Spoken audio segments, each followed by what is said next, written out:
नमस्कार दोस्तों, स्वागत है आपका अपना यूट्यूब चैनल टुडे एग्जाम पर। दोस्तों आज है 16 सितंबर 2022 और आज आरआरबी ग्रुप डी की एग्जाम थी। सेकेंड शिफ्ट की भी एग्जाम समाप्त हो चुकी है। सेकेंड शिफ्ट के एग्जाम में जीके जीएस सेक्शन से जो भी प्रश्न पूछे गए सभी ओरिजिनल प्रश्नों के साथ उपस्थित हो गया हूं। तो चलिए दोस्तों शुरू कर लेते हैं, देखते हैं कौन कौन सा प्रश्न पूछा गया था। एक प्रश्न पूछा गया था, वंदना कटारिया किस खेल से संबंधित है? तो वंदना कटारिया जो है ये हॉकी से संबंधित है। ये वंदना कटारिया के बारे में पूछा गया था किस खेल से संबंधित है, तो आपको हॉकी आंसर करके आना था। चलते हैं, ये उत्तराखंड के रहने वाली है। एक प्रश्न यहाँ पे पूछा गया था कि वोकल फॉर लोकल योजना 2022 जो मोदी जी ने अनाउंस किए थे, तो इस योजना का संबंध किससे है? तो वोकल फॉर लोकल योजना जो है ये देसी उत्पाद को बढ़ावा देना तथा विदेशी उत्पाद का बहिष्कार करना। आप जानते हैं कोविड-19 में बहुत सारे जो देसी उत्पाद है वो ठप हो गया, उत्पादन उसकी रुक गई, तो बाद में जो है इसकी जो है फिर सेल घट गई। तो ये योजना चलाया गया कि भाई देसी जो कुटीर उद्योग है, जो गांव अपने देश में प्रोडक्ट होता है जिसका,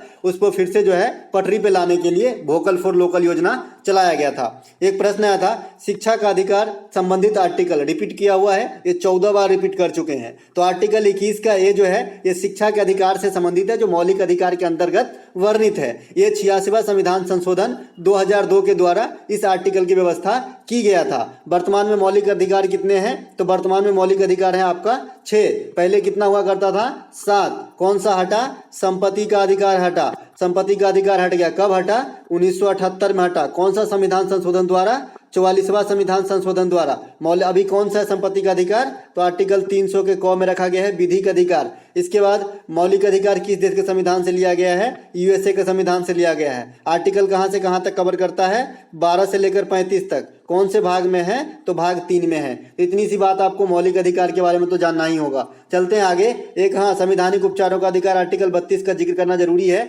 यह है आपका संवैधानिक उपचारों का अधिकार। इससे जो है सुप्रीम कोर्ट 5 प्रकार का रीट जारी करता है। मैं बार बार बताता आ रहा था, और परसों या इससे एक दिन पहले जो है एग्जाम में आया था क्वेश्चन। ठीक है, भारतीय संविधान की 8वीं अनुसूची में कुल कितनी भाषा है? कोई तो बोल रहा है कि यह प्रश्न पूछा गया था, कोई बोल रहा है कि संविधान निर्माण के समय भाषा से संबंधित रिलेटेड प्रश्न आया था, एक लड़के तो बोल रहे हैं कि शास्त्रीय भाषा। तो जो भी क्वेश्चन होगा ये एग्जैक्ट क्वेश्चन मैं इसमें नहीं बता सकता कि यही एग्जैक्ट क्वेश्चन था। फिर भी बहरहाल भारतीय संविधान में 8वीं अनुसूची में कुल भाषा की बात करेंगे तो 22 गो भाषा हो जाएगा वर्तमान में। शास्त्रीय भाषा की बात करेंगे तो ये 6 गो हो जाएगा। 6 गो जो हो जाए तमिल हो जाएगा तमिलनाडु का, तेलुगु जो है आंध्र प्रदेश और तेलंगाना का, कन्नड़ कर्नाटक का, संस्कृत प्राचीन भाषा है, मलयालम जो हो जाएगा आपका केरल का हो जाएगा, और ओडिसी आपका 2014 में बनाया गया शास्त्रीय भाषा, ये आपका जो है ओडिशा का हो जाएगा। साथ ही साथ ओडिसी नृत्य भी शास्त्रीय नृत्य है, ये बात भी ध्यान दीजिएगा। ठीक है, राज हड़प नीति किसने चलाया था? लॉर्ड डलहौजी के द्वारा चलाया गया था राज हड़प नीति। सबसे पहले सतारा को हड़पा था, फिर नागपुर, फिर झांसी। सतारा कहाँ है? महाराष्ट्र में है, लॉर्ड डलहौजी। ठीक है, स्थानीय स्वशासन का जनक भी याद रखिएगा, लॉर्ड रिपन को कहा जाता है। ये क्वेश्चन छपते रहते हैं आए दिन एग्जाम में। एक प्रश्न आया था कि 1869 में कौन सी नहर का निर्माण किया गया? तो 1869 में जो आपका स्वेज नहर बना था। ये 1859 में जो है इसका काम स्टार्ट हुआ था, और 10 साल के बाद ये नहर बन गई थी। ठीक है, ये मिस्र में ये नहर है। ठीक है, मिस्र में जो है, ये अफ्रीका मिस्र में ये नहर है। स्वेज नहर जो है लाल सागर से भूमध्य सागर को जोड़ने का काम करता है। टोटल लंबाई की बात इसकी कर लें तो ये सबसे बड़ी नहर है, और 168 किलोमीटर आपको कहीं कहीं बुक में मिलेगा, लेकिन एनसीईआरटी में आपको 164 मिलेगा। तो मैं 164 से 168 तक के बीच में जो भी ऑप्शन रहेगा उसको टिक करूंगा। स्वेज नहर का राष्ट्रीयकरण का बात करेंगे तो 1956 में होता है, कर्नल नासिर के द्वारा किया जाता है। ठीक है, चलते हैं आगे। एक प्रश्न यहाँ पे आया था, तमिलनाडु का सबसे छोटा जिला कौन सा है? तमिलनाडु की सबसे छोटा जिला तमिलनाडु का जिला है, मतलब क्या बोलता है उसको, राजधानी है चेन्नई। चेन्नई जो है तमिलनाडु में सबसे छोटा जिला है। और मैंने बताया था एक बार पहले कि ये क्वेश्चन आज न कल जरूर छपेगा, आप देख लीजिएगा कि एशिया का सबसे बड़ा बस टर्मिनल जो है ये चेन्नई में स्थित है। इसके अलावा चेन्नई का प्राचीन नाम मद्रास है। ये भारत के 4 महानगरों में से एक है। एल्केन का सामान्य सूत्र क्या है? तो एल्केन का सामान्य सूत्र बार बार रिपीट हो रही है, CnH2n+2। अगर n का मान अगर आप 1 रखेंगे तो बनने वाला तत्व CH4 होगा, जिसे मीथेन कहते हैं। और आगे आपको क्रम पढ़ने आना चाहिए, methane, ethane, propane, butane, pentane, hexane, heptane, nonane, decane, इस प्रकार का पढ़ने आना चाहिए, क्योंकि जो n का वैल्यू रखोगे तो फिर आपको बोलना भी आना चाहिए, क्योंकि कभी कभी नाम पूछ देता है। ठीक है, इसके बाद एल्कीन होता है एक, तो एल्कीन में कुछ नहीं होता है, CnH2n होता है, बस इतना होता है। एक होता है एल्काइन, CN H2n-1 होता है। तो आपको ये बात भी ध्यान रखना है, ठीक है। माइनस वाला मैंने याद रखने के लिए आपको ये भी बताया था कि जो सबसे लंबा नाम है वो माइनस वाला है, एल्काइन 5 बार, ठीक है। गंगा नदी बेसिन कुल कितने राज्यों को कवर करती है? तो गंगा नदी की बेसिन इंडिया में सबसे बड़ी नदी बेसिन है जो कुल 5 राज्यों को कवर करती है, उत्तर प्रदेश, बिहार, झारखंड, पश्चिम बंगाल और उत्तराखंड।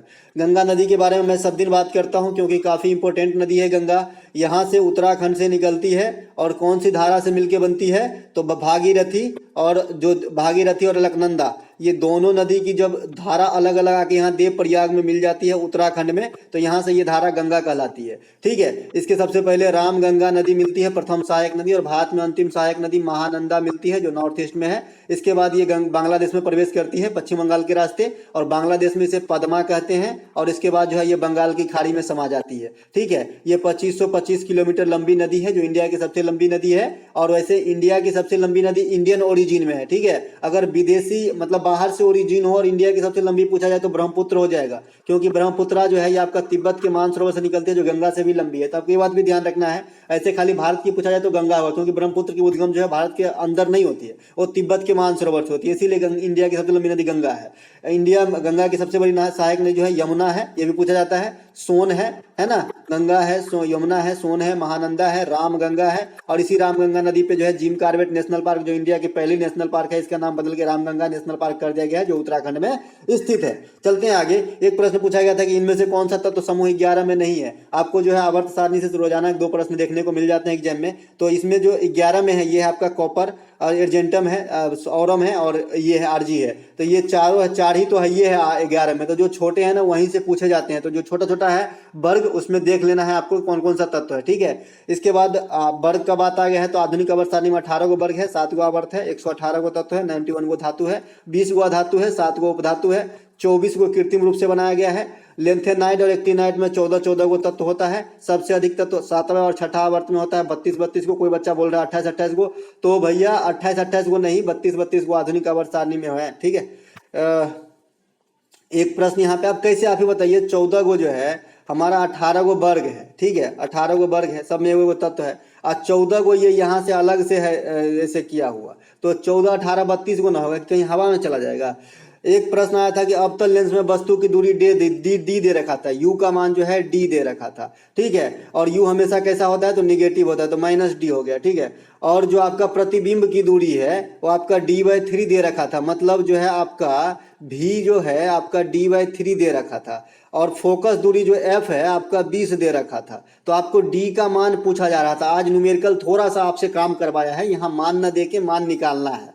तो भैया अवतल लेंस और उत्तल दर्पण में दोनों में सेम जो है आपका हो जाएगा, ठीक है। वो उत्तल दर्पण में क्या प्रॉपर्टीज है कि भाई फोकस दूरी को पॉजिटिव लो, तो हम अवतल लेंस में फोकल दूरी को पॉजिटिव ले लेंगे, ठीक है। उसके बाद प्रतिबिंब की जो दूरी है उसको भी पॉजिटिव लो, तो हम अवतल लेंस में प्रतिबिंब की दूरी जो है पॉजिटिव ले लिए। इसके बाद वस्तु की दूरी, दर्पण हो चाहे लेंस, हमेशा चाहे कोई सा भी दर्पण कोई सा भी लेंस हमेशा निगेटिव होता है, तो ये -d होगा। तो आप कर लेते हैं 1/f बराबर क्या होता है 1/v - 1/u। ये दर्पण नहीं है जी, लेंस है, लेंस का सूत्र लगाएंगे, ठीक है। तो यहाँ पर 1/20 बराबर 1/d/3 हो जाएगा, है ना। और ये भी प्लस हो जाएगा क्योंकि u है माइनस में, तो ये माइनस वाला प्लस हो जाएगा ना, तो कर लेते हैं। चलिए, तो 1/20 हो जाएगा प्लस में, 1/d/3 हो जाएगा। v का मान दिया है प्रतिबिंब की दूरी, यहाँ मिसप्रिंट है, प्रतिदिन लिखा गया है, और माइनस माइनस प्लस हो जाएगा और 1/d हो जाएगा, ठीक है। अब ये करेंगे तो 3/d हो जाएगा ना, तो d एलसीएम ले लेंगे, तो 3/d हो जाएगा, तो 3 + 1 हो गया, तो 4/d इस साइड हो गया, इस साइड 1/20 है,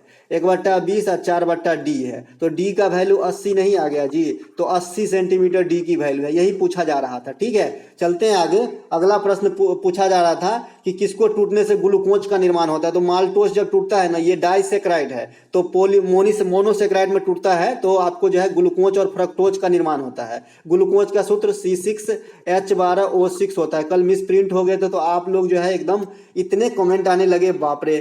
थोड़ी सी मिस प्रिंट टाइपिंग में हो जाती है कभी कभी, है ना, चाहे कितना भी आप अच्छे से करिए, मिस प्रिंट एक आज जरूर हो जाएगा। मैं वहाँ पे जो है जो भी गलती होती है मैं बता देता हूँ, तो इसके लिए मैं क्षमा प्रार्थी हूँ आपसे कि मिसप्रिंट हो जाता है, क्योंकि आप जानते हैं मैं प्रिंट खुद नहीं करता हूँ, मेरे परिवार के कोई सदस्य द्वारा करवा लेता हूँ, है ना। एक प्रश्न यहाँ पे है, कौन सा अनुच्छेद संविधान के त्रिस्तरीय पंचायत व्यवस्था की व्यवस्था करता है? तो संविधान में जो है त्रिस्तरीय पंचायती व्यवस्था 243B 243 आर्टिकल जो है पंचायत से संबंधित है। ये आपका इसमें बी जो है त्रिस्तरीय पंचायती व्यवस्था की बात कही गई है, और ये समिति का नाम था बलवंत मेहता समिति, जिन्होंने इस स्तर का जो है सिफारिश किए थे, क्योंकि भारत में द्विस्तरीय, त्रिस्तरीय और 4 स्तरीय पंचायती व्यवस्था भी है। 4 स्तरीय जो है आपका बंगाल में है, ठीक है। तो आपको ये बात भी ध्यान रखना है। जो समितियां हैं वो तो मैं पहले ही पीडीएफ में दे चुका हूँ, इसलिए मैं यहाँ छापा नहीं। अशोक मेहता है, बलवंत मेहता समिति है, सादिक अली समिति है, सिंघवी समिति है, 1959 में स्टार्ट होता है। साथ ही साथ 9वां भाग और 11वीं अनुसूची जो है पंचायती से संबंधित है। 11वीं अनुसूची में 29 विषय है और 16 गो नियम बनाया है, ये भी ध्यान रखिए। 16 नियम है 11वीं अनुसूची में, ठीक है। पंचायती व्यवस्था का हेडक्वार्टर हैदराबाद में है। इसके बाद और क्या बता सकते हैं, पंचायती व्यवस्था में 73वां संविधान संशोधन इसी संबंधित है ना। इसके बाद आपका 24 अप्रैल को पंचायती व्यवस्था मनाया जाता है, दिवस मनाया जाता है। 21 वर्ष न्यूनतम उम्र सीमा है बनने के लिए सदस्य, और उसके बाद आपका क्या है 5 वर्षों का पंचायत का कार्यकाल होता है। तो इतनी बात आपको ध्यान रखना है पंचायती राज व्यवस्था से। साथ ही साथ स्थानीय स्वशासन का जनक अभी मैं बता ही दिया था, लॉर्ड रिपन है। स्थानीय स्वशासन को अलग ढंग से पंचायती जैसे ही मतलब आप फीलिंग रखिए कि यही चीज होती है, ठीक है। सबसे प्राचीन तथा सबसे प्रमाणिक वेद कौन सा है, रिपीट किया, और ऋग्वेद है, कौन नहीं जानता। वेद 4 हैं, ऋग्वेद, यजुर्वेद, सामवेद, अथर्ववेद। अथर्ववेद सबसे बाद वाला, ऋग्वेद सबसे पहले वाला। ऋग्वेद में 1028 सूक्त हैं, 10 गो मंडल है, ठीक है। गायत्री मंत्र यहीं से लिया गया है। ऋग्वेद को पढ़ने वाले को होत्र कहा जाता है या होता कहा जाता है, ठीक है। इसके बाद यजुर्वेद हो जाएगा, और इसकी हुई इसके बाद सामवेद, भारतीय संगीत की जो जननी है, संगीत का जनक कहा जाता है इसे। अथर्ववेद जादू टोना से संबंधित वेद है, ठीक है। भारत और चीन के बीच कौन सी दर्रा है, तो ये नाथुला दर्रा है। कहाँ है, सिक्किम में स्थित है, भारतीय राज्य सिक्किम में भारत और चीन के बीच स्थित है नाथुला दर्रा।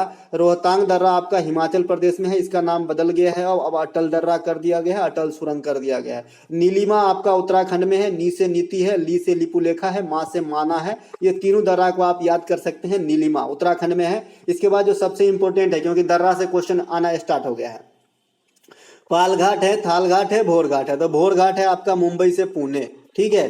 भोरघाट है मुंबई से पुणे, थालघाट है मुंबई से नासिक, है ना, ये दोनों महाराष्ट्र में स्थित है। इसके बाद पालघाट है आपका तमिलनाडु से जो है केरल है। तो आपको ये बात भी ध्यान रखना है, तीनों बात ध्यान रखना है। चलते हैं आगे। अगला एक प्रश्न पूछा गया था कि बेंजीन का सूत्र क्या होता है। दोस्तों बेंजीन का सूत्र जो है आपने षटकोण जरूर देखा होगा, षटकोण के टाइप का होता है। यहाँ पे जो है एक एक छोड़ के कार्बन का डबल बॉन्ड होती है। अगर आप साइंस स्ट्रीम से पढ़े हैं इंटर तो समझ गए होंगे डबल बॉन्ड सिंगल बॉन्ड क्या होता है, क्योंकि एक कार्बन को संतुष्ट होने के लिए 4 गो हाइड्रोजन चाहिए, ठीक है। और हाइड्रोजन तो यहाँ पे 6 गो है, तो भाई 6 गो और चाहिए ना। तो यहाँ पे इसीलिए मैं बना के दिखाता हूँ तो कुछ समझ में शायद आ जाए आपको। मान लीजिए इस प्रकार का है, ये हर जगह जितना देख रहे हैं आप एक एक कार्बन बैठा है, ठीक है। एक एक हाइड्रोजन इस पे बैठेगा, और यहाँ पे जितने भी ये लकीरा भुजा देख रहे हैं इसके सभी को कार्बन समझिए, ठीक है, इस प्रकार से। तो मैंने कहा कि इसमें जो है 3 डबल बॉन्ड रहता है, एगो यहाँ लगा दिए, एगो छोड़ के एगो यहाँ, एगो छोड़ के यहाँ लगा दिए। अब इस सब जगह एगो हाइड्रोजन बैठा है, ठीक है, एगो हाइड्रोजन बैठा है इस प्रकार से, ठीक है, इस प्रकार से हाइड्रोजन बैठा है। अब आप गिनती करेंगे तो एगो कार्बन को 4 गो हाइड्रोजन मिल गया है, एगो ई मिल गया, इस कार्बन की बात करते हैं तो एगो मिला, एक 2 गो मिला, ये दो गो बॉन्ड है ना, तो 1 2 3 और 1 4 गो मिल गया एगो कार्बन के। तो इस प्रकार से संतुष्ट होते हैं। तो बेंजीन का सूत्र C6H6 होता है, ठीक है। इस पे इतना आपको नहीं देना है ध्यान कि कैसा होता है, और मतलब स्ट्रक्चर, आपको स्ट्रक्चर नहीं पूछेगा, आपको टिक मारने का नंबर मिलता है जी, यहाँ पढ़ने का नंबर नहीं मिलता है भैया। यहाँ पे मैंने ऐसा भी देखा है जो बच्चा कभी नहीं पढ़ता है उसका जो है हमारे गाँव में बैंक पीओ में रिजल्ट है, तो भी मैं सोचता हूँ कि कुछ तो आपकी ये होती है, लेकिन कुछ तो तुक्का भी होता है, ठीक है। तो आपको तुक्का पे नहीं जाना है, यही नहीं कि तुक्के मारेंगे, सब पढ़िए घर पे, है ना।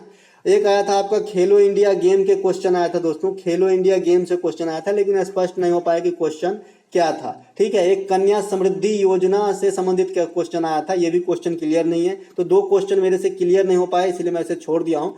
जो भी क्वेश्चन प्राप्त हुए आप तक पहुंचा दिए। अगर अच्छा लगा हो तो लाइक कर लीजिएगा, हो सके तो सब्सक्राइब कर लीजिएगा, हो सके तो शेयर कर दीजिएगा, ताकि हमें भी थोड़ा अच्छा लगे। और ये पीडीएफ आप जरूर ले लीजिएगा, सबसे इंपॉर्टेंट, कुछ भी नहीं कीजिएगा फिर भी चलेगा, लेकिन पीडीएफ आप जरूर लेके पढ़िएगा, क्योंकि पीडीएफ आपकी संपत्ति है, आप बार बार पढ़ सकते हैं पीडीएफ को। अगर एग्जाम आने वाले समय आप एग्जाम देने वाले हैं, आपके पास टाइम है तो, क्योंकि वीडियो देखने के बाद अगर पीडीएफ देख ले तो आपका पुख्ता हो जाता है वो चीज़, ठीक है, जो एक्स्ट्रा फैक्ट है ना। तो मिलते हैं दोस्तों एक नेक्स्ट वीडियो में।